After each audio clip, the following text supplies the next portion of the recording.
Hello, Mama. Good morning.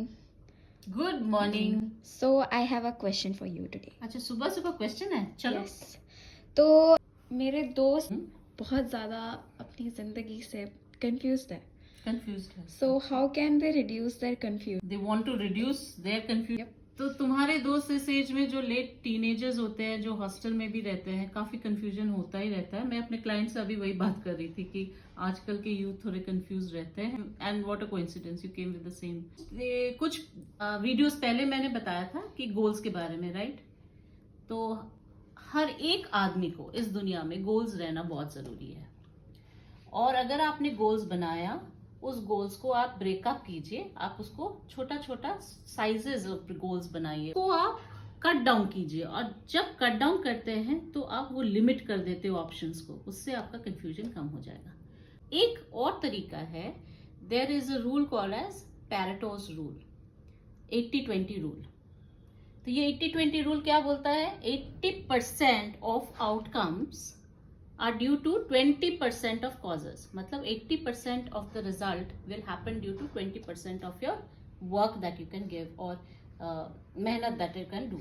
20% का मेहनत आपको 80% रिजल्ट दे सकता है।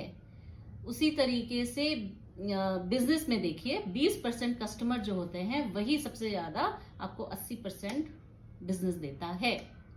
तो ये कई बार ना आज के यूथ ओवर थिंकिंग करते हैं बहुत ज्यादा। तुम भी ओवर थिंकिंग करती हो समटाइम्स, तो इससे अच्छा उसको क्रिटिकल थिंकिंग करो। और there is a thin line, difference है, थोड़ा सा अलग रहता है overthinking and critical thinking. Overthinking मतलब जिसका कोई ऑब्जेक्टिव नहीं है दिमाग में, बस सोचते ही रहेगा और आपने घर में आग भी लगा दिया है, या तो फिर कुछ हो जाता है खराब, या तो वो ओवर थिंकिंग है।